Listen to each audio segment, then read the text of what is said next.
I'm Wayne Scrabba from Lone Wolf Hot Rods.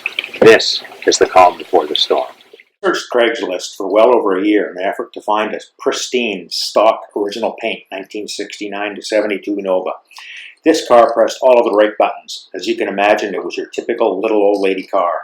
I suppose what kept the miles down to next to nothing is the fact the car has manual steering, manual drum brakes, and a 3 on the tree. It had just over 12,000 original miles on it when the second owner bought it. He put the car on a rotisserie, detailed the undercarriage, suspension, powertrain, and subframe.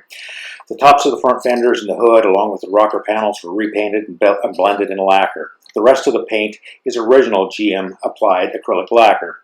The car was carefully reassembled and actually shown at the Nova Nationals a few years ago. It placed very, very well. When I bought the car from him, it had just over 13,500 miles on the clock. The car now has 15-inch radial tires, but aside from that, it's bone stock. Obviously, that's going to change. What you'll see from Lone Wolf Hot Rods is a series of technical videos based primarily on the build of this car. We'll look at all sorts of components, stretching from the cooling system to the fuel system and almost everything else in between. I've spent over a year working out the build plan and collecting parts. A key element here is the parts are limited to bolt-on pieces. I'm not cutting up the car, and it's something you can copy at home with hand tools. You'll see more of these parts and how they work in future videos of Lone Wolf Hot Rods. When the door is swung open, you can see little if anything has been touched. The driver's side armrest cover is cracked, and I have a fix for it. Aside from that, the interior is just like Chevy produced it decades ago. The lone upgrade it has from a base car is cloth seat trim. The column shifter will be removed, and down the road I'll show you how to disable the steering column interlock back drive so that the header's clear and still allow the ignition key to be installed and removed easily. The car is receiving a streetable 4-speed transmission. By that, I mean one with synchros.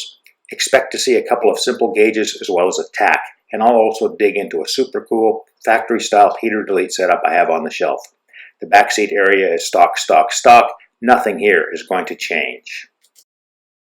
Pop open the trunk and you're met with more of the same. Right up front, I doubt anything will change much here. In fact, I'll probably leave the spare tire and jack in it for ballast.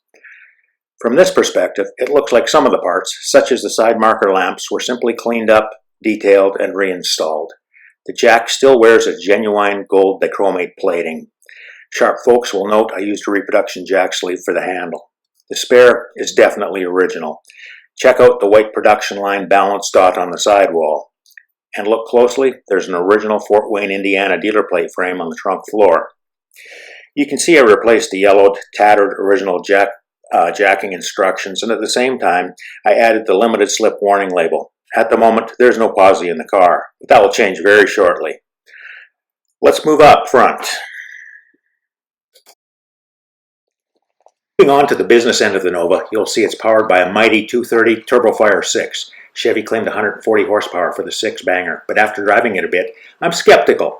It's pretty lazy and it definitely takes its sweet old time getting up to warp speed. Well, maybe not warp speed, but you get the picture. I must admit one thing though, these straight 6s sure were and are easy to work on. Some might pick out the switch on the rad support. I'm getting ahead of myself here and it's befuddled a few observers, but older racers know exactly what this is. It's a bump switch for the starter, which of course makes lashing the valves easier. What am I going to lash the valves on? I have a good start on a parts collection for a big, big rodent. The biggest limiting factor for my engine combination is hood clearance. The flat hood is staying put.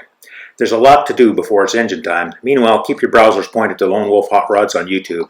We'll regularly update the channel with informative and impartial go-fast hot rod tech. Stay tuned!